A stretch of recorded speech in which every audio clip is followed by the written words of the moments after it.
You walk into the kitchen, you stop, and you have absolutely no idea why you're standing there. Be honest. This happened to you recently, maybe today. So where did that thought go? Because here's the strange part. It didn't fade away slowly. It didn't get old. It was in your head 1 second ago, sharp and clear. You knew exactly what you wanted. Then you crossed the doorway and it was gone. Something took it. And it wasn't your bad memory. It wasn't stress. It wasn't your age, even though I know that's what you were quietly worried about. It's something your brain does on purpose every single day, and it thinks it's doing you a favor. Here's the part that gets people. Scientists actually have a name for this. They call it the doorway effect. Yes, really. The doorway, that thing you walk through without thinking about it 40, 50 times a day, and they've tested it. People walk across a room carrying something in their head, and they remember it fine. Same distance, same time, same everything, but now there's a door in the middle. Memory gets worse, not because they walked further, not because they got tired, because of the door, a rectangle in the wall. That's the villain of this story. But how? How does a piece of empty air ruin a perfectly good thought? Stay with me because the answer says something kind of unsettling about how you experience your entire life. Let's back up for a second. You think of your memory like a big storage room.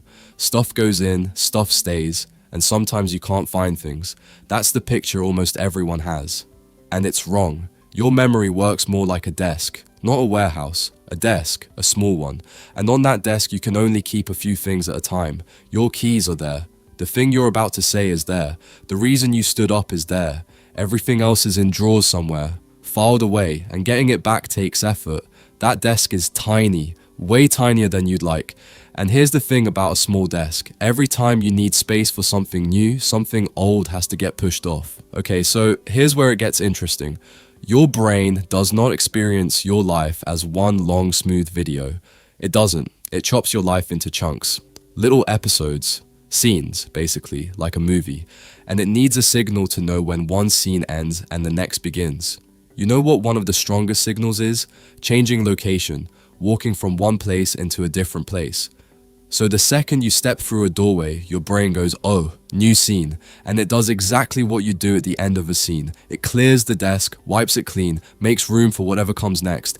And the thought you were carrying, it was sitting right there on the desk, gone. Your brain didn't fail. Your brain filed it away, super efficiently, at the worst possible moment. Now hold on, because this is where it flips. You might be thinking, okay, that's a terrible design. Fix it. Why would evolution build something that dumb? But think about what the alternative looks like. Imagine you remembered every single thought from every room you've ever been in, all at once, all the time. Every worry from the bathroom, every plan from the hallway, every random idea from the car, sitting on the desk together, screaming, forever. You would not be able to function, you'd be paralyzed. So your brain sorts. It boxes your life up into rooms, into scenes, into places, and it keeps each box mostly separate. That's not a bug. That's the only reason you can think at all. The doorway effect isn't your brain breaking, it's your brain cleaning. It's just that sometimes it cleans a bit too fast. And here's the part nobody tells you. Doorways aren't even the only trigger. Ever open a new tab and by the time it loads, you've forgotten what you were going to look up? Same thing. That was a doorway, a digital one. Ever be in the middle of a sentence, get interrupted, and then completely lose what you were saying? Doorway. Ever pick up your phone with a clear purpose, unlock it, and then just stare at the home screen like a confused animal? That's a doorway too. Your brain treats a change of context the same way, whether it's a physical wall or a screen switching. New scene, clear the desk, which means you've been walking through invisible doorways all day long and blaming yourself for it. But why does it feel so bad when it happens? That's actually the most interesting bit. You don't just forget, you know you forgot. That's the annoying part. You're standing there with this weird, itchy feeling that something was there, and now there's a hole where it used to be. Your brain kept the receipt, but threw out the item. It knows a thought existed. It can feel the shape of it. It just can't open the file. That's why you stand there patting your pockets in your own head going, it was something. It was definitely something. And here's a trick that actually works, and it sounds ridiculous. Go back. Walk back into the room you came from. A huge amount of the time, the thought comes right back, and it feels almost magical. Why? Because your memory is glued to places way more than you realize. The room you were in isn't just the background, it's part of the memory. The light, the smell, the exact spot you were standing, the thing you were looking at. All of that got saved together with the thought, like the thought had a home address. So when you walk back in, you're not searching your brain, you're just visiting the address, and boom, there it is, the laundry. It was the laundry the whole time. Which brings us to something a bit bigger, and honestly a bit strange. If your memory is tied to places that closely, then places aren't just places, they're storage. Think about walking into your old school, or your childhood bedroom, or a house you haven't been to in 10 years. Stuff comes flooding back that you were absolutely certain you'd forgotten. Names, feelings, a specific afternoon. You didn't remember any of it yesterday. You walk in, and it's all just there, waiting. Those memories weren't in your head all along, at least not in a way you could reach. The room was holding the key. You've been leaving little pieces of yourself in rooms your whole life. That's kind of beautiful and kind of unsettling at the same time. Okay, so now how do you actually beat this thing? Because you can. Not perfectly, but you can make it much rarer.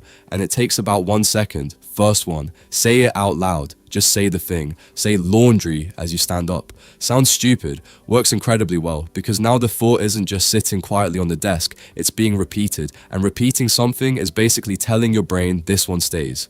Second one, picture it. Don't just think charger, see the charger, see where it is, see yourself grabbing it. A picture is much harder to wipe than a word. Third one, and this is my favorite, hold the object. If you can, carry something related with you. Grabbing the empty cup before you head to the kitchen, your hand becomes the reminder. And fourth, when you feel the blank hit, don't panic and start searching your brain randomly. That almost never works, just retrace. Go back.